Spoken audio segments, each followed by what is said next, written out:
Clarisse Leec, bonjour, merci beaucoup d'être venu participer à ces entretiens ici au restaurant Au Bureau, dans le quartier stéphanois de Châteaucreux. Alors, vous êtes présidente d'une association au nom insolite, on va pouvoir l'expliciter ensemble, la Tinette stéphanoise, et je crois que vous appartenez aussi à un collectif, on va dire environnemental, qui s'appelle le Troy, qui est basé dans la plaine du Forêt, et qui regroupe des gens qui sont très intéressés. Ça peut être par exemple, je pense à la Ligue de protection des oiseaux, à d'autres sujets comme l'agriculture paysanne, les AMAP aussi.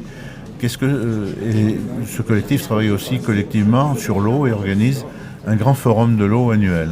Est-ce que vous participez à ce collectif?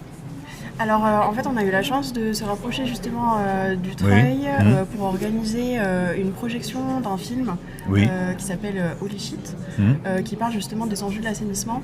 Et on a également organisé avec le Treuil et le réseau de l'AMAP de la Loire, donc avec les AMAP Sud-Loire, une rencontre où on a pu inviter Louise Raguet qui a travaillé à l'émergence de ce qu'on appelle une AMAP pipi.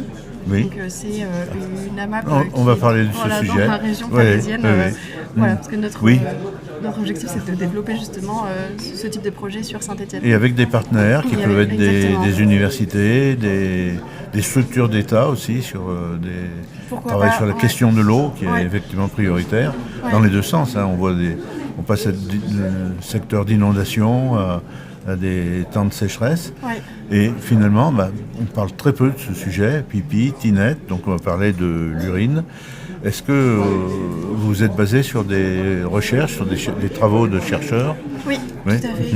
En fait, moi j'ai découvert le sujet avec les sécheresses de 2022-2023, où en fait j'ai réalisé que le jour où on n'avait plus d'eau, en fait on n'avait plus de toilettes.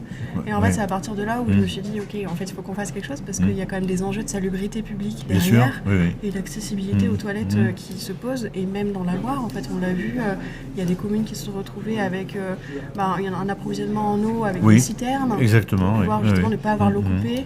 Et en fait de là j'ai découvert un laboratoire qui étudie ces questions-là et qui étudie comment reboucler le cycle de l'azote et du phosphore, donc via justement le système alimentation et excrétion.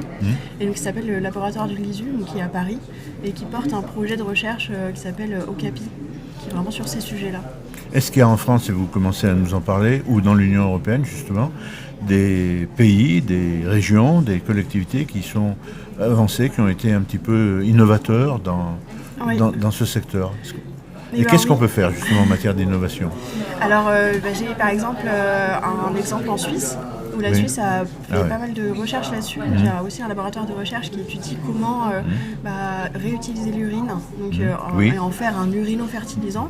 Et donc du coup ils ont réussi à créer un process qui permet de concentrer l'urine et de la débarrasser des éventuels résidus médicamenteux qu'il peut y avoir ou des micropolluants.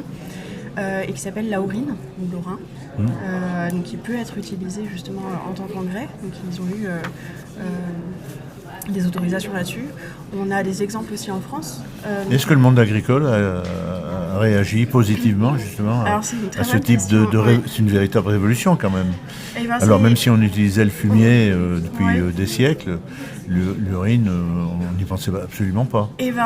Alors oui et non, parce qu'en fait c'est pas tant une révolution que ça, parce que il y a un peu moins de 100 ans en avant, en fait par exemple à Paris, il y avait des champs d'épandage où le réseau était directement relié aux champs pour pouvoir aller fertiliser la banlieue parisienne, donc la ceinture maraîchère.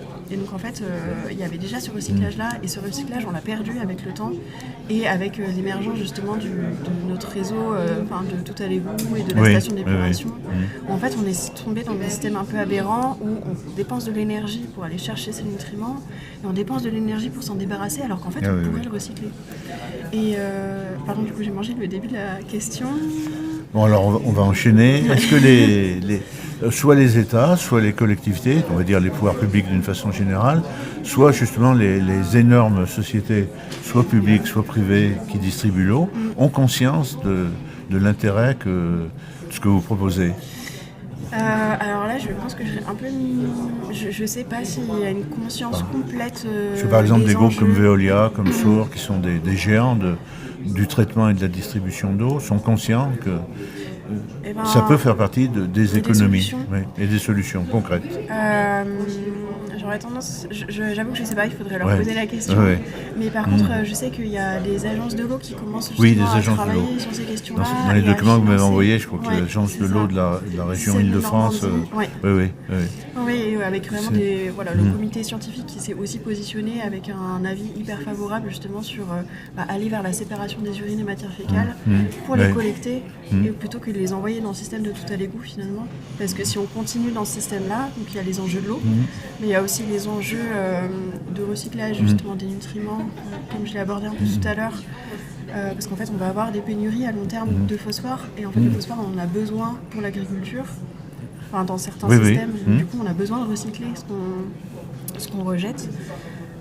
Et aussi, on a des enjeux de coûts, en fait, parce que ça coûte cher. Et les stations d'épuration en fonctionnement et en investissement aussi pour traiter tout ce qu'il va falloir traiter, dont les micropolluants qu'on ne traite pas actuellement.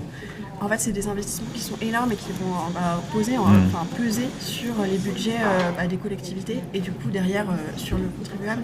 Et donc du coup, penser autrement le système, ça permettra à long terme peut-être de faire des économies. Alors, votre association a un gros travail de communication à faire en direction du grand public qui souvent ignore ce type de problème, des collectivités locales et des entreprises qui travaillent sur la question de l'eau, qui sont souvent des géants industriels. Comme le groupe Veolia par exemple ou d'autres. Notre enjeu justement c'est de sensibiliser en local aussi sur ces enjeux-là pour qu'on puisse faire bouger les lignes et accompagner aussi à la transition de cet assainissement-là. Donc accompagner et sensibiliser sur les toilettes qui peuvent être installées à la place de nos toilettes à chasse d'eau et pouvoir proposer aussi un débouché.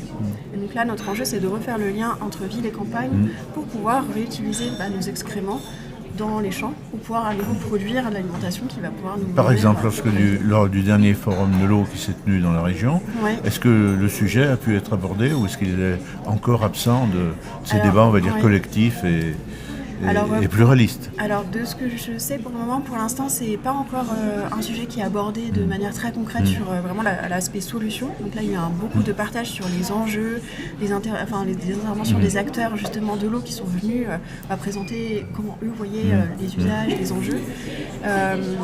Et nous, c'est quelque chose qu'on espère justement pour aborder les solutions concrètes et pouvoir apporter ce sujet-là qui peut vraiment être une solution mesurable et efficace. On m'a envoyé beaucoup de documents, je n'ai pas eu le temps de tous les consulter, mais par exemple une question concrète, des toilettes sans chasse d'eau, ça peut exister? Est-ce que ça existe déjà? Est-ce que c'est imaginable?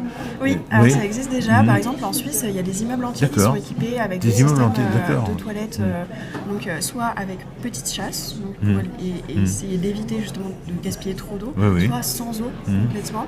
Et donc il y a des systèmes de compostage qui sont faits, des systèmes de récupération d'urine, et qui peut avoir avec des traitements qui peuvent être faits aussi in situ pour essayer d'éviter d'avoir des odeurs. Donc là c'est par exemple le système Pitridon, donc c'est un système hyper low-tech qui repose sur un filtre en charbon en fait, qui accueille les bactéries qui vont venir digérer les molécules odorantes derrière, entre guillemets. Je simplifie. Et donc il y a aussi des immeubles en France qui sont aussi équipés là. On commence à avoir des exemples concrets. Ces systèmes, généralement, c'est des habitations, des habitats partagés, participatifs, qui s'équipent parce que il y a aussi une sensibilité à la base de ces questions environnementales. Mais on a aussi des exemples de cafés, de restaurants, d'écoles aussi, des scolaires. Donc, il y a par exemple un collège à Hendaye, qui a 400 élèves qui utilisent du coup au quotidien des toilettes sèches. Dans la Loire, est-ce qu'il y a un certain nombre de municipalités qui sont conscientes ou qui vous sollicitent pour avoir justement de l'information sur ces techniques? Ces sujets-là, alors pour l'instant non, parce qu'en fait ce qui est assez compliqué, c'est que pour l'instant au niveau de la compétence sur ces sujets-là, on ne sait pas encore exactement quel service aller voir. Est-ce que c'est le service innovation, est-ce que c'est le service déchets, parce que ça peut être considéré comme un déchet, mais pour l'instant il n'y a pas réellement de code déchets associé à ces matières-là, parce que c'est des matières qui ont été oubliées dans la réglementation. Ou est-ce que c'est le service eau, rivière, assainissement, parce que du coup on est sur des sujets d'assainissement. Donc là, pour l'instant, c'est un peu des sujets où on se reprend un peu la balle. Et donc, c'est des choses qu'on essaie d'explorer et on essaie d'aller vers justement les collectivités pour aborder ces sujets-là. Et merci Clarisse, on en sait déjà un petit peu plus qu'au début de notre émission. Avec plaisir. Pour ceux qui souhaitent en savoir davantage, peut-être l'adresse du site internet Oui, alors, qui est très documenté, avec beaucoup de précision, de nombreux chapitres consacrés à chacun des thèmes qu'on a survolés. oui, alors je vous invite à aller consulter le site du réseau de l'assainissement écologique. Vous avez énormément de ressources Oui. sur ces questions-là. Réseau de l'assainissement écologique. Voilà, donc c'est le réseau, on en est membre. Et vous pouvez aussi aller voir les travaux de recherche du programme OCAPI. Donc Oui. voilà, si vous voulez vous renseigner un peu plus en profondeur sur les recherches en cours et comment on peut l'utiliser en agricole. Voilà. Et vous avez aussi des livres qui sortent sur ces sujets-là. Eh bien, merci beaucoup et bon week-end et merci Merci. de vous être déplacé. Merci à vous.